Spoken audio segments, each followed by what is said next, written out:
Senhor presidente, na última semana nós assinamos aqui nessa casa o pedido de uma CPI para investigar a Operação Lava Jato. Aí começou um movimento muito forte nas redes sociais para criticar quem assinou essa CPI, dizendo que essa CPI é a CPI Lula livre, que essa CPI que ela vai, na verdade, acabar com a Operação Lava Jato. Eu quero só aqui frisar, para a decepção de alguns, que eu assinei o pedido de CPI da Lava Jato, mas não é porque eu quero que coloque ninguém livre, não é porque eu quero que coloque ninguém na cadeia. É verdade que quando colheram minha assinatura, falaram que era da Vaza Jato, que era de um episódio específico e que não era da operação como um todo. Mas eu não vou retirar minha assinatura, não. Eu queria falar com os parlamentares que estão aqui e que principalmente assinaram a CPI da Vaza Jato, que é de extrema importância, que a gente precisa debater aqui os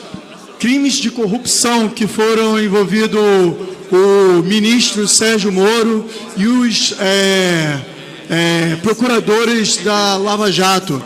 É de extrema importância frisar que essa CPI, ela não é contra a Lava Jato, ela simplesmente pega as pessoas que foram citadas nas publicações do Intercept e que elas estavam envolvidas nesse sistema aí de corrupção que foi fraudulento, que tirou um dos concorrentes para a eleição e colocou o Bolsonaro como candidato principal. Precisamos ir a fundo e que isso todo seja investigado, porque não está sendo investigado pela procuradora. Como orienta o PROS? Não está sendo investigado pela procuradora.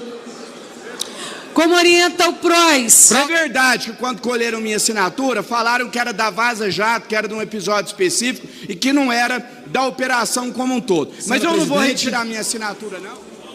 Como todos sabem, prezado Zé Rocha, Soraya, semana passada a minha esposa foi vítima de um ataque covarde para tentar atingir o presidente Bolsonaro.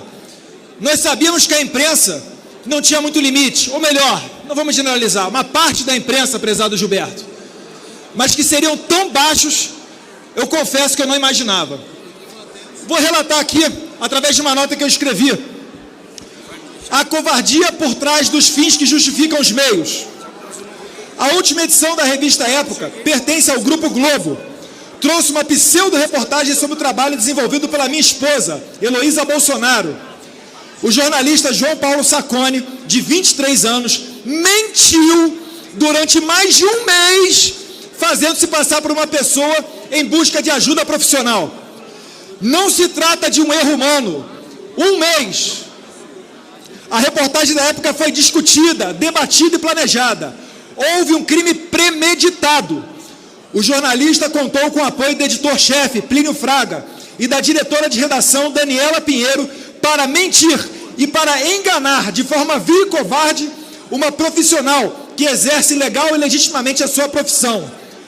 Um erro não dura um mês, prezada professora Daiane Pimentel.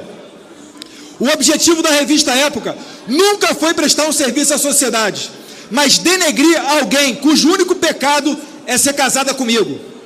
O jornalista nunca teve qualquer interesse no trabalho da minha esposa.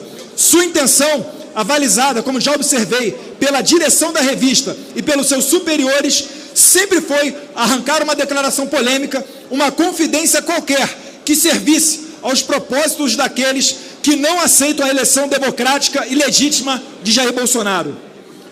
De acordo com o capítulo 2 da conduta profissional do jornalista, do Código de Ética dos Jornalistas, o seu artigo 6º, inciso 8º, prevê: é dever do jornalista respeitar o direito à intimidade, à privacidade, à honra e à imagem do cidadão. Em seu capítulo 3º, da responsabilidade profissional do jornalista, diz o Código de Ética, em seu artigo 11, o jornalista não pode divulgar informações obtidas de maneira inadequada, por exemplo, com o uso de identidades falsas, câmeras escondidas ou microfones ocultos, salvo em caso de incontestável interesse público e quando esgotada todas as outras possibilidades de apuração. Eu pergunto, que interesse público há na profissão da minha esposa?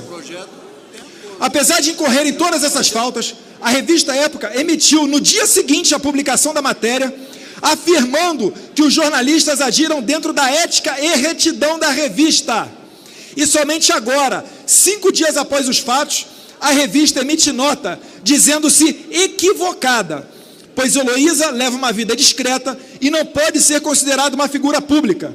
Nas palavras da revista, prezada deputada Manato, abre aspas, foi um erro de interpretação que só com a repercussão negativa da reportagem se tornou evidente para a revista. Fecha aspas.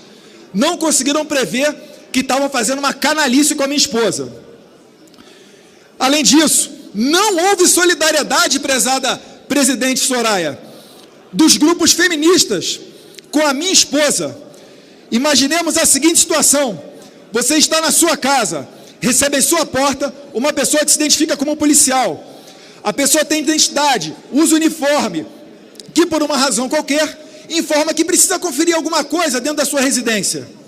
Você, uma pessoa de boa fé, permite a entrada e conduz a autoridade, que de repente é um marginal que lhe sequestra os seus filhos dentro da sua própria casa e lhe rouba os seus bens.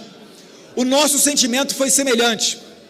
Heloísa foi enganada de forma vil e usada covardemente para que a publicação pudesse atingir o presidente da República e a mim, ambos eleitos democraticamente. Imaginemos, senhoras e senhores, que um militante de direita mentisse sobre a sua identidade e se passasse por um jornalista interessado em vasculhar a vida de qualquer um de vocês e suas famílias com o único objetivo de assassinar suas reputações. Qual seria o sentimento? Quais seriam as reações? O que João Paulo Sacconi fez incorre ainda em crime de falsa identidade, segundo o artigo 307 do Código Penal, uma vez que ele se fingiu de paciente. A gente vai ter um encontro breve na justiça, senhor Sacconi. Além disso, há ainda as figuras do coautor ou partícipe, de acordo com o artigo 29 do mesmo Código, pois, como já assinalei, ele teve o respaldo necessário dos seus superiores para produzir o conteúdo exposto em 13 de setembro, na página da publicação. E além da página, ainda convidava para você assistir a matéria inteira, comprando a revista física. O presidente da República tem dito e reiterado que liberdade de expressão é fundamental em qualquer regime democrático. E nós avalizamos isso. E vamos além. Quem sempre defendeu os meios de comunicação, quem sempre defendeu o controle dos meios de comunicação, foi a esquerda dita progressista. Seguiremos defendendo as liberdades, mas jamais aceitaremos injustiças. Há leis, regras, normas e aos costumes, aquilo que aprendemos a respeitar desde tenra idade, o que não está escrito, mas é observado de forma rigorosa.